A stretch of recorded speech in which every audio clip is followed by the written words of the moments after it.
Dan saudara, untuk mengetahui lebih lanjut terkait dengan kondisi terkini banjir yang melanda Kabupaten Pidi, kita telah terhubung bersama dengan Kepala Pelaksana BPBD Kabupaten Pidi, Bapak Muhammad Rabiul, dan juga Kapolres Pidi AKBP Imam Asfali SIK melalui jaringan Zoom. Assalamualaikum, selamat sore Pak Imam, selamat sore Pak Rabiul.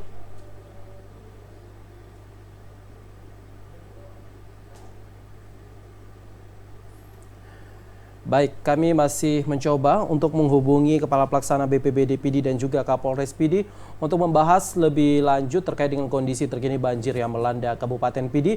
Assalamualaikum Pak Imam.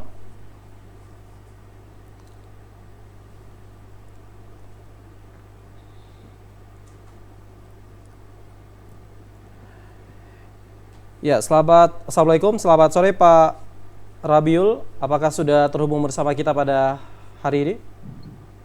Waalaikumsalam warahmatullahi wabarakatuh. Baik.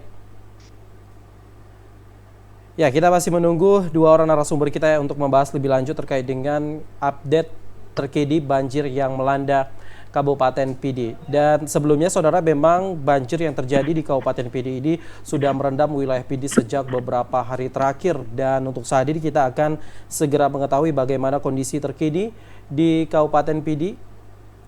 Assalamualaikum Pak Imam. Waalaikumsalam warahmatullahi wabarakatuh.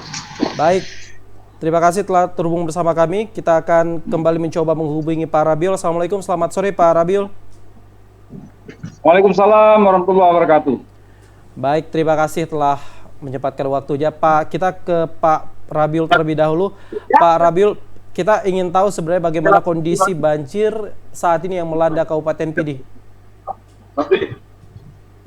Baik, banjir susulan kedua yang terjadi di Kabupaten Pidi merendam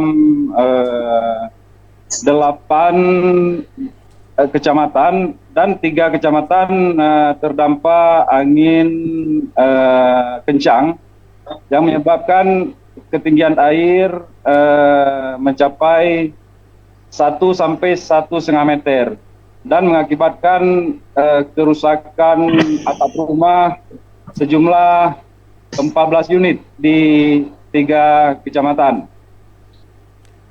Baik, ini artinya banjir yang terjadi kali ini merupakan kali kedua, karena sebelumnya ini dilaporkan juga sempat surut ini Pak Rabiul. Apa yang sebenarnya menyebabkan banjir ini kembali terjadi? Apakah karena memang curah hujan yang masih tinggi di wilayah Pidi, Pak? Itu salah satu penyebab. Namun menurut identifikasi kami di lapangan bersama Bapak Kapolres, Bapak Dandim, juga Ketua DPRK, Bapak Bupati, dan elemen-elemen peduli bencana di Kabupaten Pidi, bahwa beberapa saluran pembuang atau kurung tukah itu SPKJU namanya, kalau di jaringan Baru Raya itu SPKJU namanya. Pendangkalan cukup besar terjadi dalam 10 tahun terakhir ini. Kemudian disertai dengan akibat pendangkalan dari saluran atau drainase perkotaan yang terjadi selama ini. Baik, berarti kondisi banjir saat ini memang masih merendam wilayah perkotaan di Kota Sigli, Pak? Menurut amatan kami ada beberapa kampung yang masih melakukan bantuan evakuasi. 1 jam yang lalu ada warga yang pulang dari Banda Aceh untuk masuk ke kawasan Cotring, tidak bisa, dan kita sudah membantu evakuasi, membantu perahu karet untuk yang bersangkutan. Baik, Pak Kapolres, Pak Imam, kalau kita melihat dari visual yang ditampilkan, memang sebagian besar wilayah perkotaan ataupun jalan ini direndami air. Apakah ada upaya tertentu yang dilakukan oleh pihak Kapolres untuk mengurangi dampak akibat banjir, untuk khususnya untuk lalu lintas ini, Pak? Apakah ada rekayasa lalu lintas dilakukan? Untuk saat ini rekayasa lalu lintas masih belum dilakukan. Kenapa? Karena mengingat situasi lalu lintas masih lancar, walaupun ada beberapa ruas jalan yang terendam air.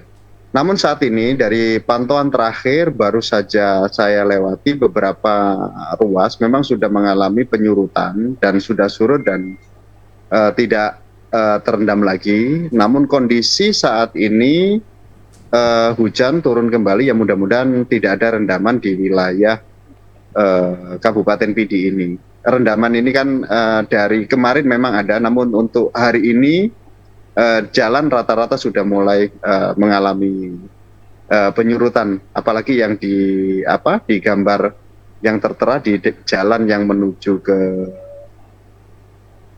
terminal ini sudah tidak terendam lagi. Baik, artinya kalau kita melihat kondisi saat ini memang curah hujan kembali terjadi, namun untuk genangan air ini sudah tidak terjadi lagi. Lantas Pak Kapolres, kalau bagaimana pemantauan yang dilakukan oleh teman-teman dari pihak kepolisian di sejumlah titik yang masih parah terendam banjir ini, Pak? Pemantauan kami, kita tidak melakukan pemantauan. Apabila ada rendaman air di jalan, kita langsung menempatkan personil untuk melakukan pengaturan dan menghimbau masyarakat untuk tidak saling mendahului, sehingga masyarakat juga berhati-hati sehingga tidak menimbulkan dampak kecelakaan. Oke, artinya kalau kita bandingkan dengan banjir yang sebelumnya memang terjadi di wilayah PD ini, Pak, apakah ada kemacetan lalu lintas yang berarti terlebih di jalan lintas nasional di PD ini? Untuk kemacetan tidak ada. Untuk yang di kilometer 80 memang terjadi kerusakan akibat tanahnya bergerak, sehingga harus dilakukan upaya saling berganti, artinya buka tutup secara bergantian, kendaraan harus melewati jalan yang masih dalam rehab yang dilakukan oleh Balai Jalan dan Jembatan. Baik.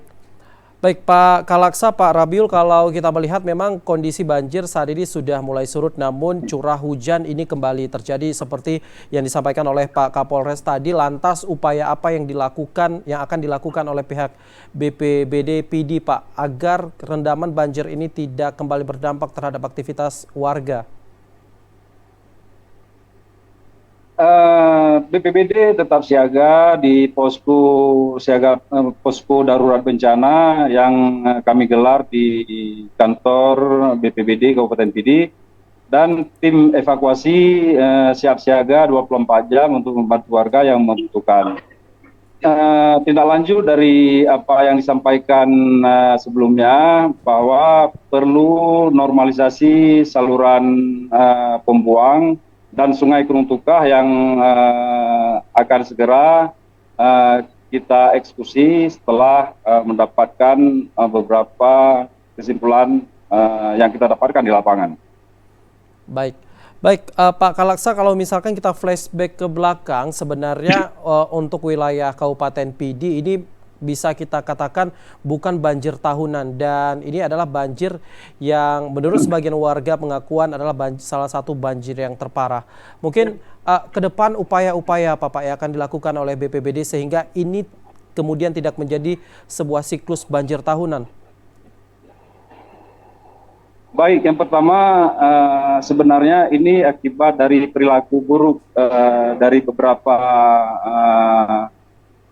pelaku pembangunan yang secara masif terjadi di Kota Sigli, di mana ketaatan tata ruang terus diabaikan, dan perilaku seperti ini sebenarnya perlu dirubah untuk masa-masa yang akan datang. Baik, artinya peran masyarakat juga sangat diperlukan untuk menindaklanjuti ataupun mencegah terjadinya banjir sehingga ini tidak kemudian menjadi siklus banjir tahunan. Pak Kapolres, apa yang ingin disampaikan Pak kepada masyarakat terkait dengan fenomena banjir yang terjadi di PD ini, Pak? Yang perlu kami sampaikan di sini adalah segera menghubungi Satgas Penanggulangan Banjir yang saat ini poskonya ada di BPBD. Apabila masyarakat kesulitan atau atau meminta untuk dievakuasi apabila terjadi rendaman di lingkungan rumahnya.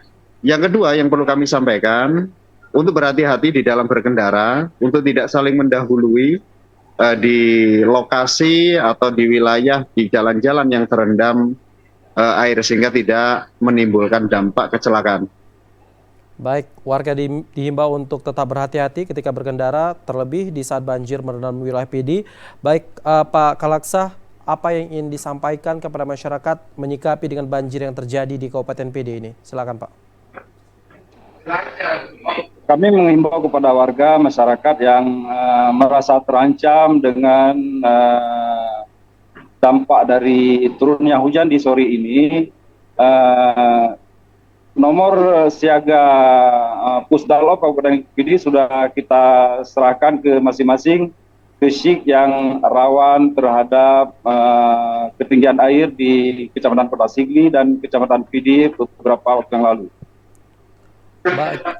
Baik, tentu itu adalah harapan dan juga himbauan yang disampaikan kepada masyarakat agar lebih bijak menyikapi musim penghujan saat ini, terlebih banjir yang merupakan dampak akibat curah hujan yang tinggi di Kabupaten PD. Terima kasih Pak Muhammad Rabiul, Kalaksa BPBD PD dan juga Kapolres PD AKBP Imam Asfali Esika atas informasinya dalam Aceh hari ini. Assalamualaikum, selamat sore Bapak-Bapak. Waalaikumsalam warahmatullahi wabarakatuh.